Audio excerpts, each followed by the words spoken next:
I want to talk about Star Wars again, because it's a pretty easy thing for me to talk about. Got my thoughts on Star Wars series, like an 11-part thing that tries to address most of what I know about Star Wars, and my opinions on the various Star Wars media I've consumed. And every now and then I think about essentially trying to redo that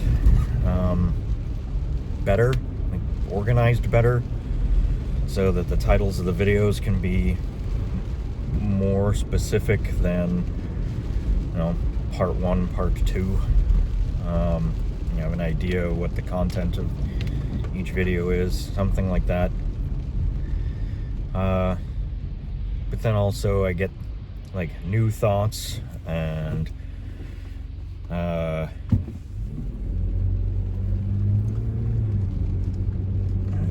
or I see somebody else's thought on something that causes a reaction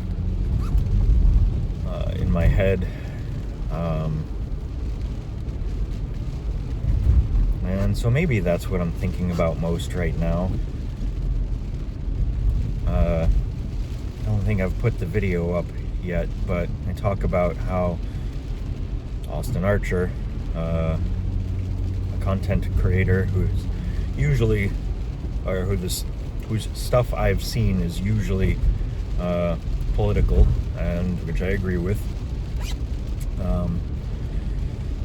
But this one, he said that Andor Season 1 is the best Star Wars out there.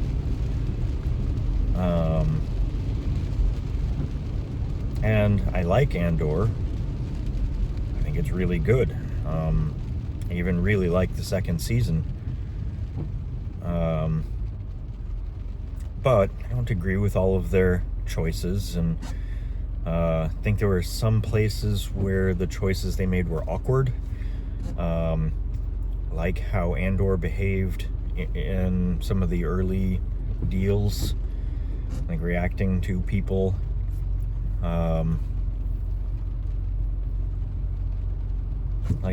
It just, some of it just didn't track logically.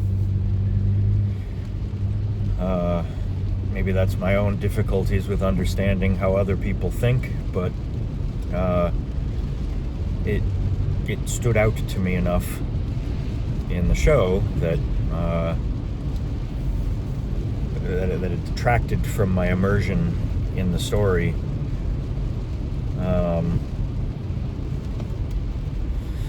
And then, like season 1,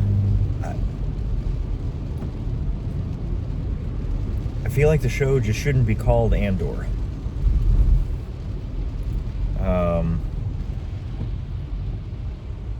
It seems to be not specifically about him. It's seemingly more about the earlier stages of the rebellion that led up to episode 4. And I like the world building that Andor does, the show, not the character. Specifically, I'm just referring to the show. I like that it gives more flesh to the bones of a setting that we got in the original trilogy, and I love the original trilogy, and I consider that to be the best Star Wars that exists. It defines Star Wars. No other Star Wars exists without it. So it is Star Wars. And to suggest that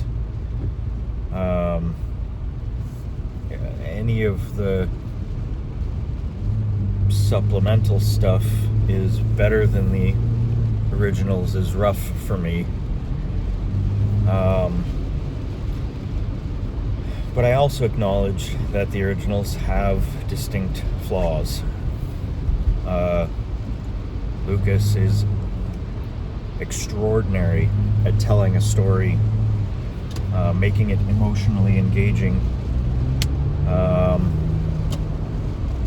Wow, this is a... There we go.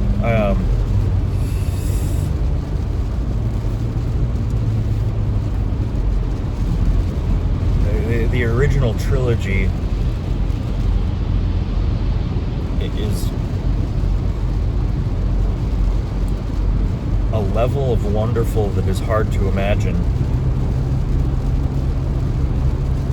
when you accept it as given. But Lucas is really bad at two things. One is world building. He only gave us enough detail to tell his story, and the detail didn't have to stay consistent. It just had to serve the story, and that's it.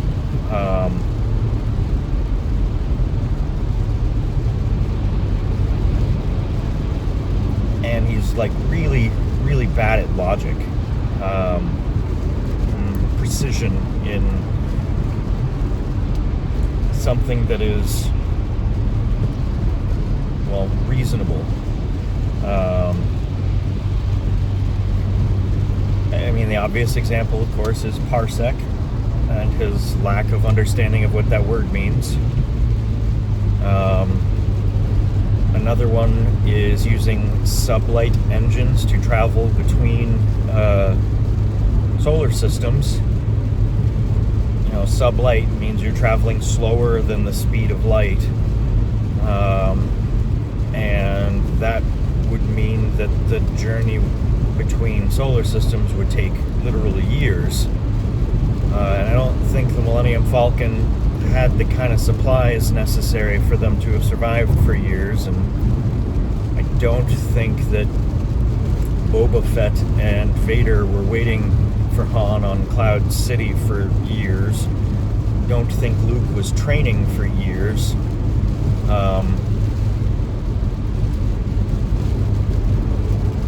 And I really think that Lucas didn't understand the term light speed, because people got to their destinations in however much time made sense to him to tell the story. So the journey between Tatooine and Alderaan seems to have taken like 9 hours or so. Just a wild-ass number guess. I don't think it was more than a day. They didn't do anything about sleeping. There don't seem to be sleeping accommodations on the Falcon. At least not with anything we saw in the original trilogy. I mean, there's a medical station with a bed. That's it.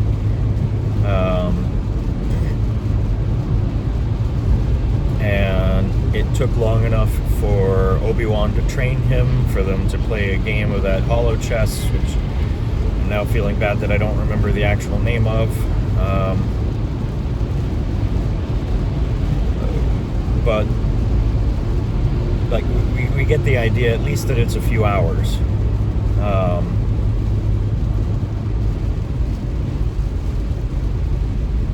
Yeah, so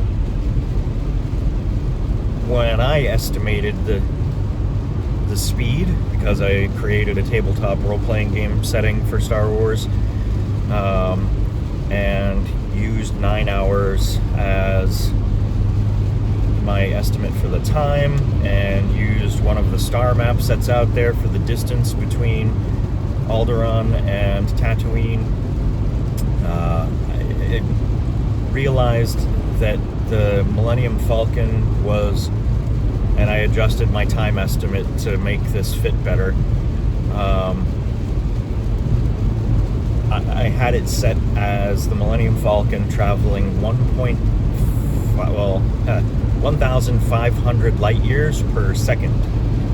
That's the speed it has to be traveling in order for it to travel I think it was like 5,000 and some light years between Alderaan and Tatooine in a matter of hours.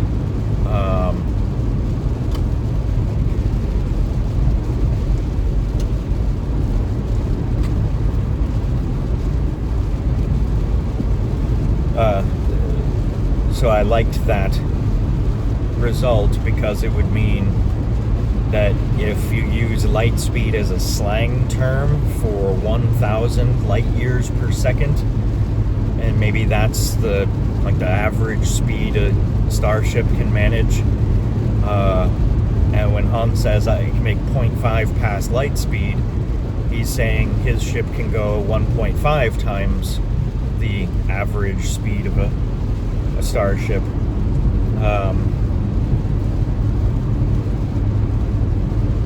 So I kind of worked in my own little explanation for those things, but the fact that you need an explanation for those things means that Lucas didn't know what he was talking about. I just like the idea of traveling between systems. Like if a sublight drive can still manage a trip between solar systems in a time frame, maybe like a few days at most.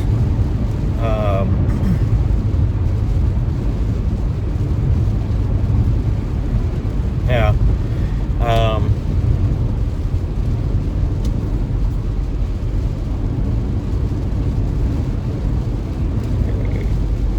Hyperdrive improves that, obviously. That's great, but I don't know, it just doesn't seem like there's enough of a difference between having a hyperdrive and not having a hyperdrive to make it matter that much. Yeah, so Lucas bad at details. And also Lucas made a terrible decision to switch away from his original intention of using Wookiees as the beings that the rebels found on the moon of Andor to help them fight against the Empire, to use Ewoks, because his original intention was Wookiees as primitive species. And when he used Chewbacca as a major character in the movies, he then believed he couldn't use them as a primitive species. He was completely stuck on the primitive species thing, helping against the Empire. And that was a bad choice.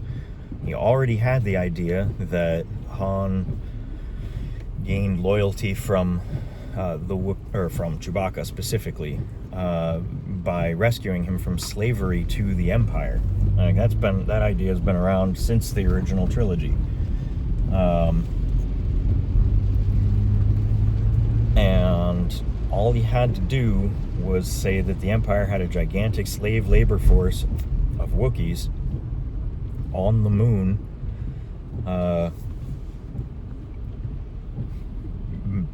working on heavy labor for construction of the Death Star.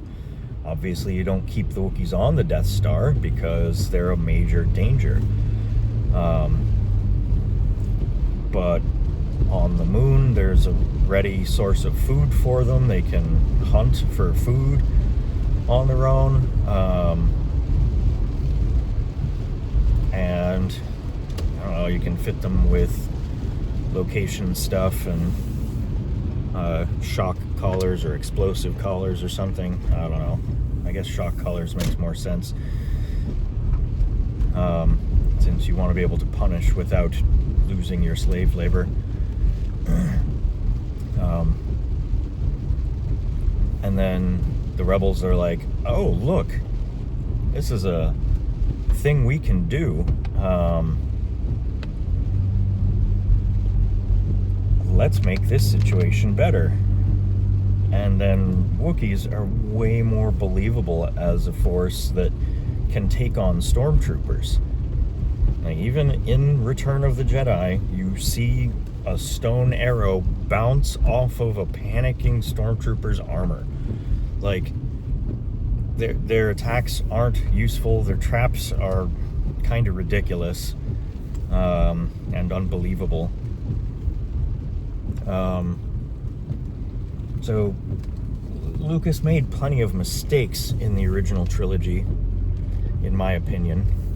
But the story he told and the main characters that were given are still amazing. Like, straight up amazing. Best Star Wars that we have. Andor does a much better job of world building. Still makes some mistakes, in my opinion, with some of the logical choices and with the fact that a show called Andor is about the early stages of the rebellion instead of being about Cassian Andor. And like, what we get is a strange, like, collection of short stories over the course of a few episodes each. And they don't feel connected. They don't feel like the writers knew what they were going for. So yeah, I think Andor has a lot of room for improvement. But it's good Star Wars, in my opinion, too. Just not the best. So anyway, I guess that's what I wanted to talk about. Thanks for listening.